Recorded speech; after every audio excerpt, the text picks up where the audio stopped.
믿음이 연약한 자를 너희가 받되 그의 의견을 비판하지 말라. 어떤 사람은 모든 것을 먹을만한 믿음이 있고 믿음이 연약한 자는 채소만 먹느니라. 먹는 자는 먹지 않는 자를 업신여기지 말고 먹지 않는 자는 먹는 자를 비판하지 말라. 이는 하나님이 그를 받으셨음이니라. 남의 하인을 비판하는 너는 누구냐? 그가 서 있는 것이나 넘어지는 것이 자기 주인에게 있음에 그가 세움을 받으리니 이는 그를 세우시는 권능이 주께 있음이라. 어떤 사람은 이 날을 저 날보다 낮게 여기고 어떤 사람은 모든 날을 같게 여기나니 각각 자기 믿음으로 확정할지니라. 나를 중히 여기는 자도 주를 위하여 중히 여기고 먹는 자도 주를 위하여 먹으니 이는 하나님께 감사하며 먹지 않는 자도 주를 위하여 먹지 아니하며 하나님께 감사하느니라. 우리 중에 누구든지 자기를 위하여 사는 자가 없고 자기를 위하여 죽는 자도 없도다. 우리가 살아도 주를 위하여 살고 죽어도 주를 위하여 죽나니 그러므로 사나 죽으나 우리가 주의 것이로다. 이를 위하여 그리스도께서 죽었다가 다시 살아나셨으니 곧 죽은 자와 산 자의 주가 되려 하심이라. 너가 어찌하여 내 형제를 비판하느냐? 어찌하여 내 형제를 업신 여기느냐? 우리가 다 하나님의 심판대 앞에 서리라. 기록되었으되 주께서 이르시되 내가 살았노니 모든 무릎이 내게 꿇을 것이요 모든 혀가 하나님께 자백하리라 하였느니라. 이러므로 우리 각 사람이 자기 일을 하나님께 짓고 하리라. 아멘. 믿음이 연약한 자를 대하는 법이라는 제목의 말씀입니다. 지난 1월에 로마서 1장을 강해할 때 제가 말씀을 드렸는데 기억하실지 모르겠습니다. 로마 교회는 유대인들과 이방인들로 구성되어 있었는데 이스라엘에서 로마는 멀기 때문에 유대인들은 좀 적었겠죠. 이방인, 헬라인 그리스도인들이 많이 있었던 것으로 보입니다. 그런데 두 집단 사이에 상당한 알력이 있었다고 합니다. 그 알력은 인종적인 것이라기보다는 신학적인 차이에서 오는 것이었습니다. 로마에 있는 유대인들은 기독교를 유대교의 한 부분으로 받아들이면서 자신들은 훨씬 하나님을 안 지가 오래되었고 모든 교인들이 율법을 잘 지켜야 한다는 생각을 갖고 있었습니다. 반면 이방인 그리스도인들은 그리스도께서 오심으로 우리에게 상당한 자유를 주셨고 구약의 많은 말씀을 다 지킬 필요는 없다는 자유로운 생각을 갖고 있었습니다. 율법을 지켜야 된다는 이들은 그들 나름대로 그런 생각이 상대방보다 우위에 있다는 그런 판단의 근거로 생각을 했고, 자유로운 분들도 자신들이 자유로우니 얽매여 있는 유대인들이 자신들보다는 좀 낮게 생각을 한다, 이렇게 바라보고 있었습니다. 이것을 그냥 두면은 로마 교회에 심각한 문제가 될 수 있기 때문에 양측의 오해를 풀기 위해서 로마서를 쓰게 되었다 하는 것입니다. 두 가지 주제를 앞서 다루었습니다. 첫 번째로는 죄인들이 그들의 신분이나 공로와 상관없이 믿음을 통해 오직 그리스도 안에서 하나님의 은혜로 의롭게 되는 복음을 듣고 하나님 자녀가 되었다는 거예요. 두 번째로 하나님의 백성에 대한 새로운 정의를 알려주는 거죠. 인종적으로 된 것이 아니고 노력으로 된 거 아니고 믿음으로 참된 아브라함의 자손이 된다는 공감대 위에 서 있다는 이야기를 하면서 로마 교회를 구성했던 유대인과 이방인들이 화해해야 된다, 이것이 사도의 로마서를 쓴 입장이었습니다. 사도는 교회 안에 일어난 이 갈등의 원인을 신앙적인 것이 아니고 어떤 사안에 대한 관점의 차이로 해석했습니다. 그 차이는 두 가지로 나타났는데, 하나는 우상에게 바쳐졌다가 온 음식을 먹어야 되냐 먹지 말아야 되냐 하는 문제예요. 당시의 모든 고기는 정육점에 들어가기 전에 우상에게 갔다 와요.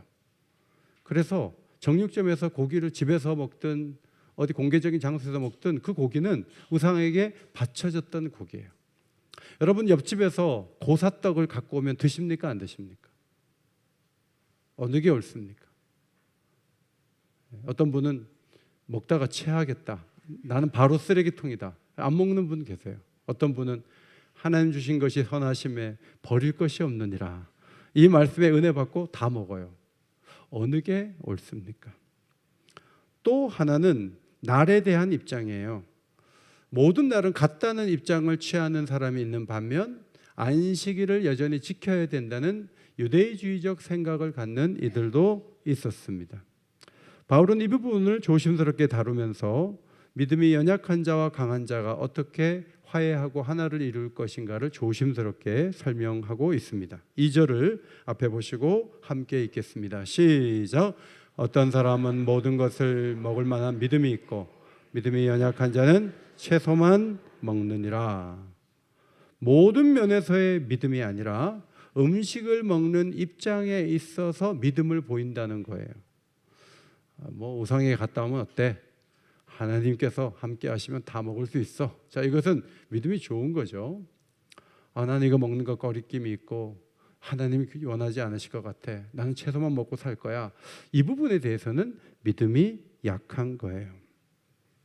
그런데 고기를 먹는 사람이 먹지 못하는 사람을 보고 겁이 많구나.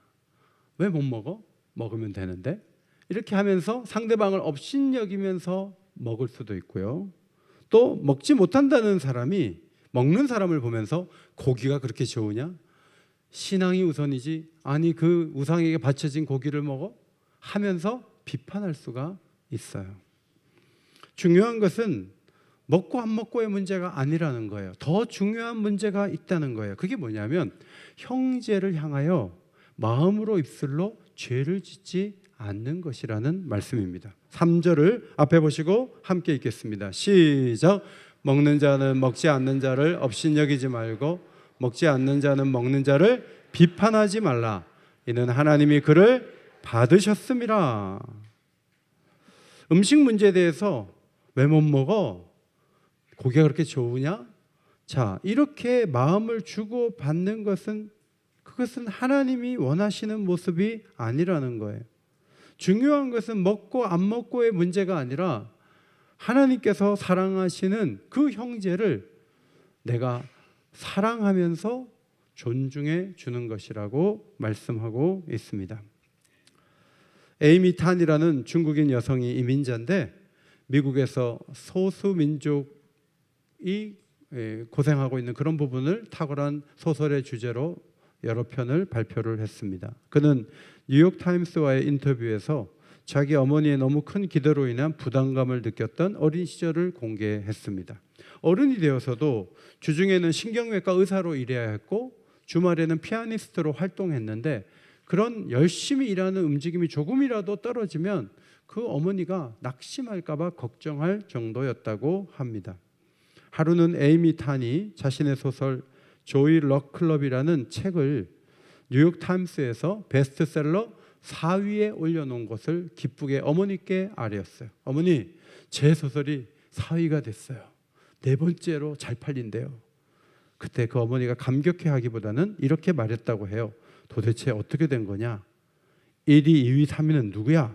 라고 반문했다는 거죠. 그러니까 우리 딸은 1등을 해야지 4등을 하면 안 된다. 이런 생각을 했다는 거예요.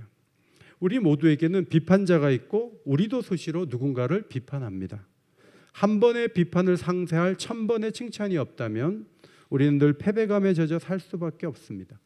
우리는 비판을 피하기 위해서 방어적 기제를 사용하죠. 때로는 분노하고 책임 전가도 하고 거짓말도 하고 숨기기도 합니다. 본능적으로 그렇게 해요. 또 우리를 방어하는 전략이 하나 있는데 그것은 완벽주의 쪽으로 가는 거예요. 모든 면에 완벽하라고 애쓰지만 완벽하지 않기 때문에 다른 사람도 기쁘게 할 수 없고 자기도 기뻐할 수가 없어요. 타인이 우리를 비판하지 않아도 우리 스스로 너무 끊임없이 엄격하게 평가하죠. 예. 여러분들이 아멘을 크게 하나 작게 하나 그건 큰 문제가 아니지만 괜히 여러분들이 아멘을 잘하면 집에 가서 오늘 설교 잘했나? 여러분이 싸늘한 반응을 보이면 그냥 집에 가서 벽을 받고 싶어요. 오늘 설교 잘 못했다. 막 스스로 이렇게 어느 수준에 이르러야 된다는 그런 강박관념이 설교자들에게 있는 것처럼 여러분도 어떤 부분에서 칭찬받고 싶고 잘하고 싶은 마음이 모두가 있는 것인데 문제는 타인이 얘기하든지 내가 말하든지 불가능한 욕구가 계속되면 우리는 행복하지 않다는 거예요. 교회 갈등의 뿌리는 여러 가지예요. 로마 교회는 우상에게 바쳐진 고기가 갈등의 원인이었고, 고린도 교회는 방언의 문제가 큰 분열의 이유였습니다. 갈등의 원인은 교회마다 다르고 지역마다 달라요. 그런데 그 뿌리가 한 가지라는 걸 아십니까? 하나님이 받으신 일을 자기 기준으로 거부하면서 수용하지 않는 거예요. 더 신앙적이란 이유를 앞세우면서 끊임없이 스스로에게 내가 옳아라고 얘기를 하는 거예요. 우리는 교리 문제에 대해서 토론할 수 있어요. 하나님이 예정하신 그 주권에 의해서 우리가 예수를 믿었습니까? 아니면 하나님이 우리가 하나님을 믿을 것을 미리 아시고 선택을 하셨습니까? 이 문제는 밤새도록 얘기를 해도 끝이 없이 신학자들 간에 토론할 수 있는 문제예요. 그런데 교리 문제가 아니라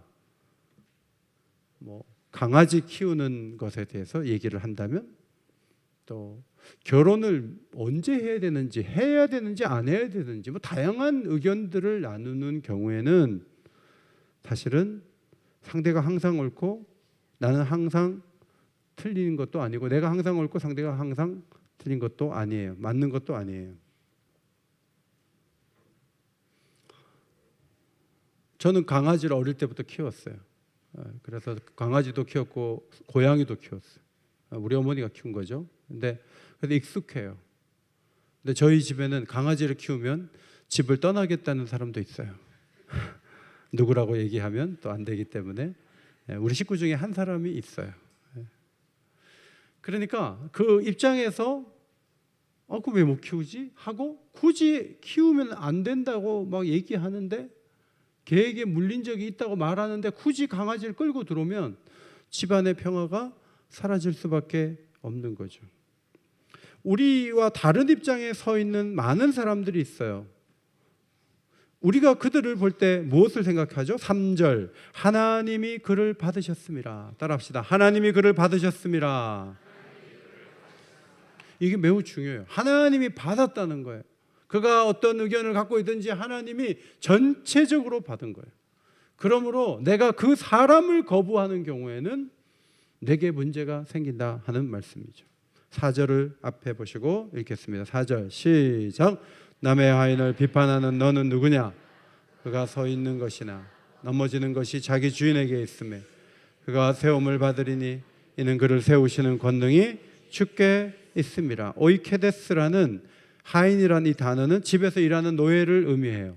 로마 시대에 금기 사항 중에 하나가 뭐냐면 남의 집 하인에 대해서 말하는 거예요. 저 하인은 부지런해, 열심히 해서 요리 잘 만들어. 그런 말 하면 안 돼요. 로마 시대에는. 그거는 주인만 말할 수 있어요. 남의 하인에 대해서 말하면 그건 예의 없는 거예요. 그 시대에는. 마찬가지로 우리는 모두는 하나님께서 우리를 사셨기 때문에 우리가 하나님의 사람이 됐고 하나님의 종이 된 입장에서 종들이 어떤 판단을 하든지 그 판단은 딱 한 분, 하나님만이 하실 수 있는 것이다. 그가 서 있는 것이나 그가 인정받을 만한 사람이라고 세워주는 것이나 넘어지는 것이 그 사람이 하찮다, 그거는 말도 안 된다라고 말하는 것이 자기 주인에게 있다는 거죠. 하나님이 그것을 판단할 뿐, 우리가 하나님이 판단할 그걸 가지고 와서 내가 말하는 것은 그것은 온전치 않다라고 가르치고 있습니다. 물론 그러면 상대방이 무슨 짓을 해도 아무 말도 하지 말아야 되냐? 그건 아니에요. 한 가지 꼭 얘기할 게 있죠. 죄의 유혹으로 인해 완고하게 되지 않도록 옆에서 도움을 주는 것은 우리가 해야 하지만, 위로가 필요한 자를 위로하고 질책이 필요한 자를 질책해야 하지만 조화로운 연합을 위해서 매사에 사랑으로 접근하며 업신여기거나 비판해서는 안 된다. 이것이 성경의 가르침이에요. 믿음이 약한 자나 강한 자나 타인의 마음이 다치지 않도록 배려하기보다는 내가 옳아, 내가 이겨버릴 거야, 이거는 굉장히 강한 태도고 성경이 지지하지 않는 모습이라고 가르쳐주고 있습니다. 문제는 우리의 언행 안에 사랑이 사라지는 것이죠. 미워하는 감정만 쌓이는 거예요. 여러분, 지금 우리의 판단이 옳아 보여도 나중에 가면 틀린 것도 많아요. 저는 옥인교회 와서 많이 바꿨어요. 당회할 때마다 25가지씩 가지고 왔어요. 지금 생각하면 장로님들께 너무 미안해요. 그 중에는 제가 그렇게 소리를 높이지 않아도 될 것들이 적지 않게 있었어요. 그냥 젊은 혈기에 막 제가 얘기했는데 장로님들이 받아주신 거예요. 제가 아마 다른 교회 갔으면 쫓겨났을 거예요. 그런데 이 교회에서 받아줬기 때문에 지금 있는 거예요. 김영철 목사님께서 하신 것 중에 지금 제가 철이 들고 나서 와, 목사님이 맞았다, 그렇게 고백할 만한 것들이 한두 개가 아니에요. 그때는 10년 전에, 15년 전에, 16년 전에 제가 옳았다니까요.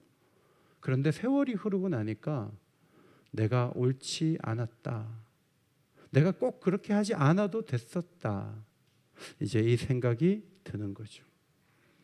로마 교회 안에 믿음이 약한 자에게 말합니다. 그들이 비판하는 일을 세우시는 권능이 그들에게 있지 않고 하나님께 있다는 것을 기억하라는 거예요. 믿음이 강합니까? 뭐든지 먹을 수 있습니까? 그러면 뭐든지 먹을 수 있기 때문에 하나님이 그 사람을 수용하셨습니까? 아니에요. 하나님의 전적인 은혜로 그가 다른 부분에는 믿음이 약하고 다른 부분에는 배신하기도 잘하고 다른 부분은 형편없지만 하나님이 은혜로 받아준 것이지, 음식 하나 자기가 먹을 수 있다 그래서 그 사람을 하나님이 받으신 것이 아니라는 것을 사도는 가르치고 있습니다. 마귀가 어떻게 우리를 이끌어가죠? 싸우지 않아도 될 문제를 가지고 갈등하고 아파하도록 싸움을 붙여요. 많은 싸움의 중심에 뭐가 있죠? 나는 맞아, 넌 틀렸어, 이게 있는 거예요. 이 부분에서 주의해야 돼요. 두 번째 문제를 5절에서 다룹니다. 5절을 함께 읽겠습니다. 시작. 어떤 사람은 이날을 전날보다 낮게 여기고 어떤 사람은 모든 날을 같게 여기나니 각각 자기 마음으로 확정할지니라. 자, 유대 그리스도인들은 안식일, 절기를 지키는데 익숙하죠. 어릴 때부터 그렇게 지켜왔으니까. 그러나 이방인들은 주일날 모이는 것에 대해서 오히려 편안하고 토요일날 모이는 것은 그리 좋지 않다는 생각을 가질 수밖에 없는 거예요. 그런데 서서히 교회는 안식일이 아니라 한 주간의 첫날, 부활의 날, 우리로 말하면 일요일 날 모이기 시작했어요. 그 근거는 굉장히 오래되었는데 사도행전 20장 7절에 보면 그 주간의 첫날에, 한 주간의 첫날이 주일이잖아요. 주일 날 떡을 때려 하여 모이는 모습을 드로아를 방문한 바울이 본 거예요. 그 다음 고린도전서 16장 2절, 매주 첫날에 너희 각 사람이 수입에 따라 모아두어서 내가 갈 때 연보를 하지 않게 하라. 고린도 교회도 주일에 모임을 이어간 거예요. 그런데 로마 교회는 바울이 세운 교회가 아니에요. 바울의 신학 아래에 있었다면 벌써 주일 예배를 편안하게 드렸을 텐데 누군가 로마의 교회를 세웠고 그 교회는 아직도 유대인들이 토요일날 모이는 게 맞아요, 주일날 이러시면 안 돼요, 이러고 있었던 거예요. 그런데 주일날 또 모이는 분들은 이게 맞는 것 같아요 하고 이게 심각한 문제가 되었던 것이죠. 어떤 사람은 특별한 안식일을 꼭 지켜야 된다는 거예요.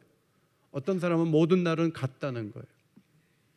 파사디나에서 레이크우드라는 그 교회를 가봤는데 토요일날 주일 예배를 드려요. 그리고 주일날도 주일 예배를 드려요. 여기 왜 토요일날 드려? 얘기를 들어보니까 주일날 너무 바쁘신 분들이 토요일날 똑같은 예배를 드릴 수 있도록 교회가 예배를 드릴 수 있는 기회를 주는 건데, 우리나라에 지금 온누리 교회가 토요일날 똑같은 주일 예배 형식으로 예배를 드리고 있어요. 여러분 가운데는 주일날 모여야지 왜 토요일날 모여? 이렇게 생각할지 모르지만 온누리 교회 입장에서는 모든 날은 같다는 거예요. 사실 우리가 지금 예배 드리고 있는 이 시각에 미국은 예배 드리나요? 지구가 조금 더 돌아야 되잖아요. 지금 내일 예배 드린단 말이에요. 우리로 보면 월요일 날 예배 드리는 거예요. 그러니까 이 시간에 온 세계가 다 예배를 드려야 되잖아요. 그런데 그렇지 않잖아요. 그러니까 자유를 말하는 사람도 있고 어떤 사람은 그래도 안식일이다라고 주장하는 사람이 있는 거예요. 바울은 어느 날이 맞다 이렇게 정리를 해주면 참 좋겠는데 이건 어떻게 보면 교리적인 것 같고 굉장히 심각한 문제인 것 같음에도 불구하고 끝까지 주일이다 안식일이다 말하지 않아요. 이것이 바울의 위대함이에요. 정리를 해주지 않아요. 그리고 이렇게 얘기해요. 각자의 주장의 중심에 주를 위하는 마음이 있다는 거예요. 왜 안식일 날 예배를 드리려고 유대인들은 그렇게 주장을 하죠?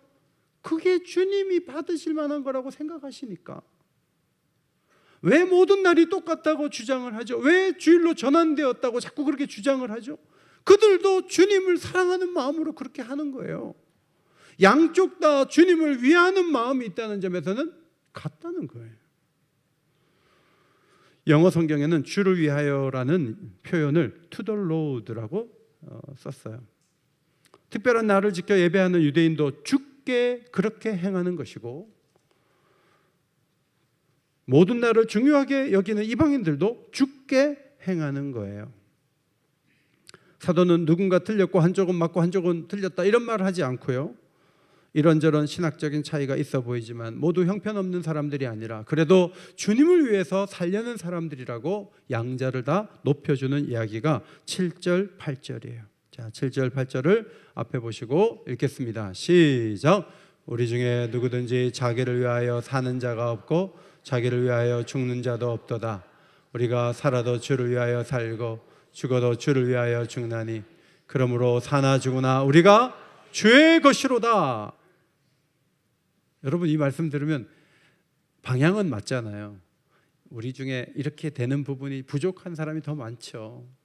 그러나 이런 방향성을 갖고 있는 것은 복음을 가진 모든 사람의 공감대 속에 있는 것이죠.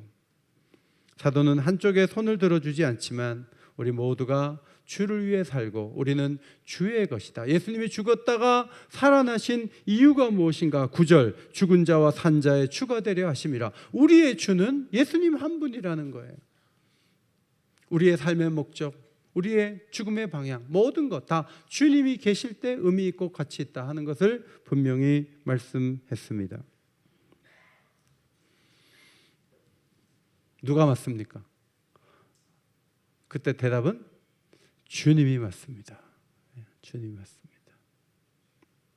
어떤 신학자가 그 인터뷰를 하면서 세상이 너무 복잡한데 가장 큰 문제가 뭐라고 생각하십니까? 기자가 물었어요. 그 신학자가 이렇게 대답했어요. 바로 접니다.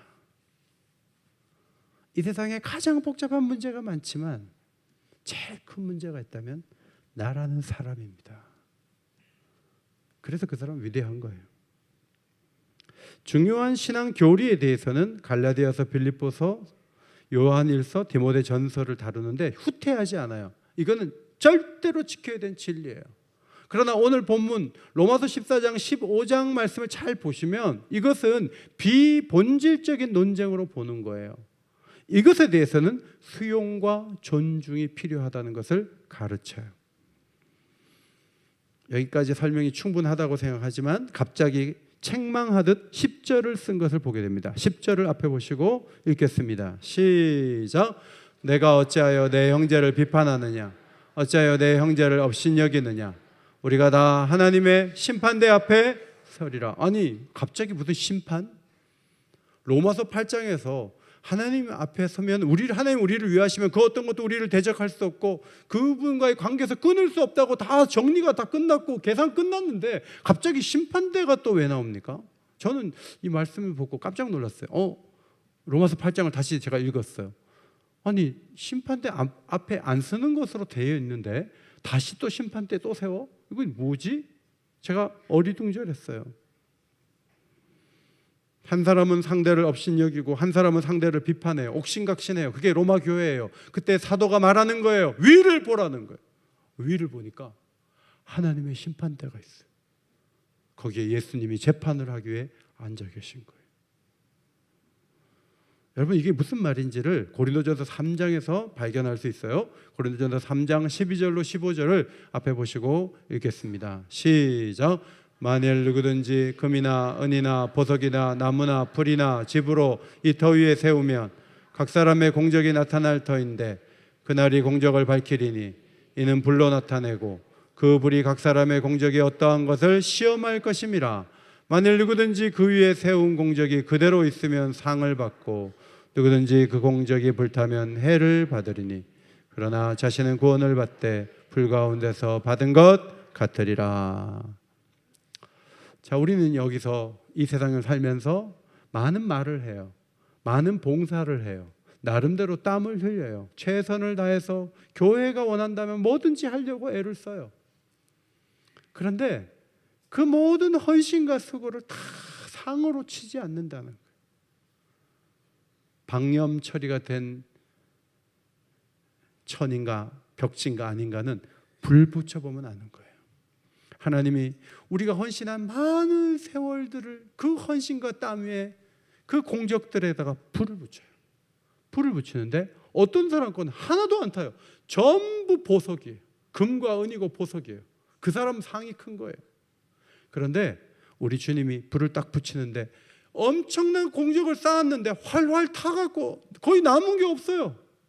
예수 믿어서 구원받은 건 취소되지 않지만 그가 하나님께 상 받을 게 없단 말이에요.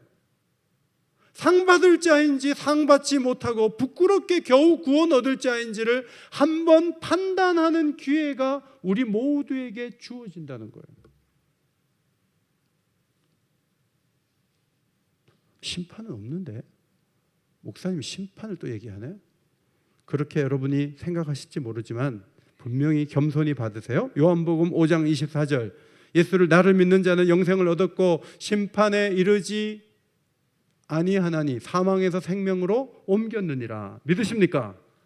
여러분은 하나님께 이제 심판받아갖고 예수 믿었는데 지옥 갈 일은 없다는 거예요. 하나님께서 예수님의 그 피를 보시고 우리를 지옥 갈 사람으로 만들지 아니하시고 자녀 삼아 주시고 천국을 보장해 주신다는 아주 놀라운 축복의 말씀이에요. 어떻게? 예수를 믿으면 되는 거예요.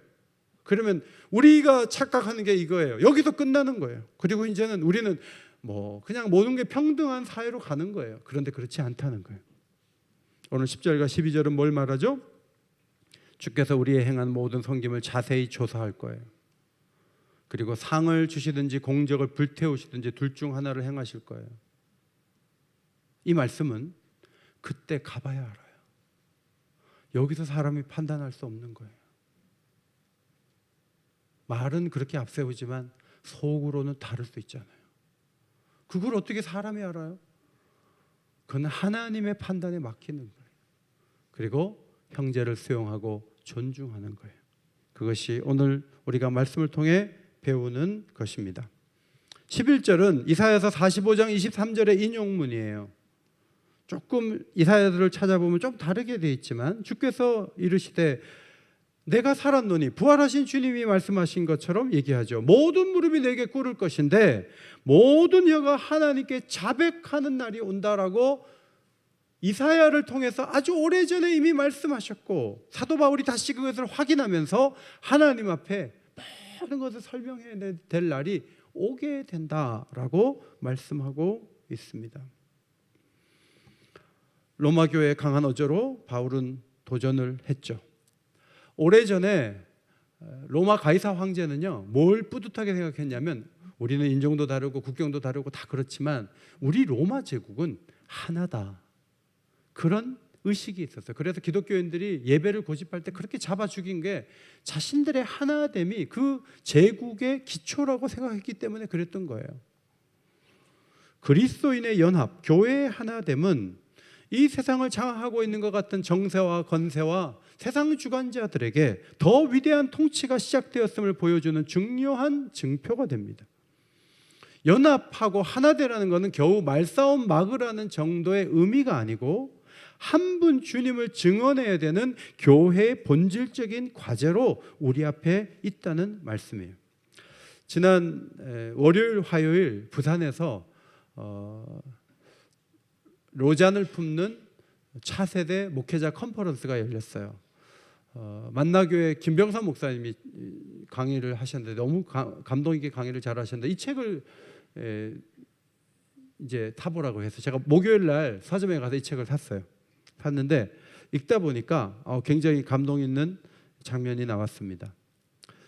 같은 동네겠죠. 보는 시각과 성향, 목회 철학, 성장 배경, 교리까지 다른 어떤 목사님하고 교제를 하다가 그 목사님이 우리 하루 좀 날 잡아서 좀 얘기 좀 많이 해봅시다. 그래서 만난 거예요.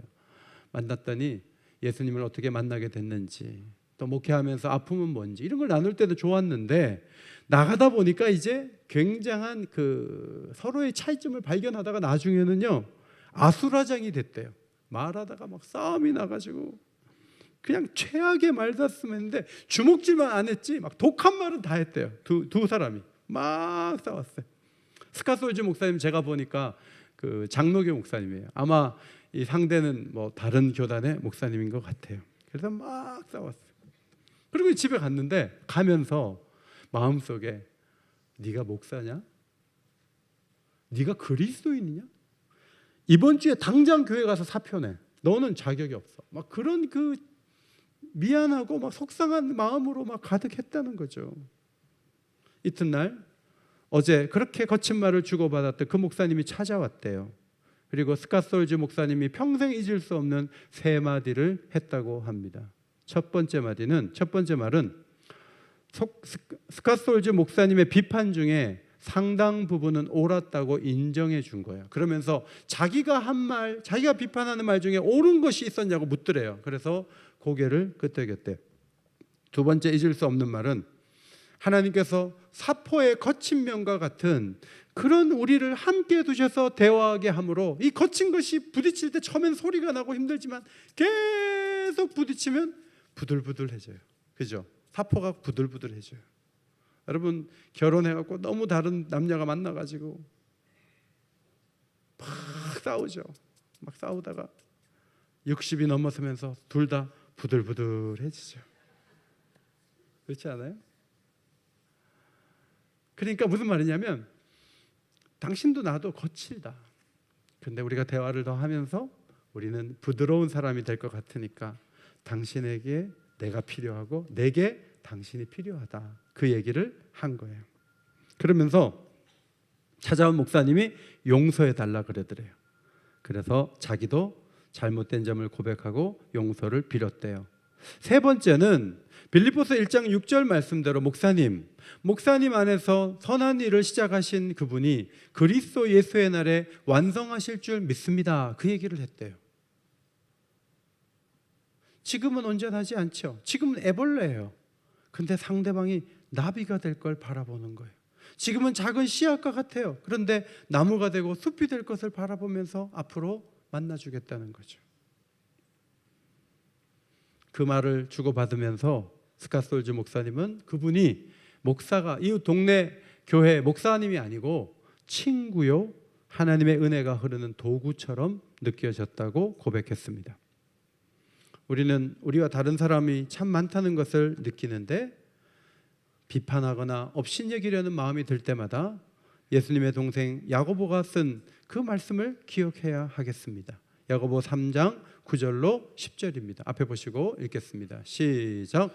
이것으로 우리가 주 아버지를 찬송하고 또 이것으로 하나님의 형상대로 지음을 받은 사람을 저주하거나 한 입에서 찬송과 저주가 나오는도다.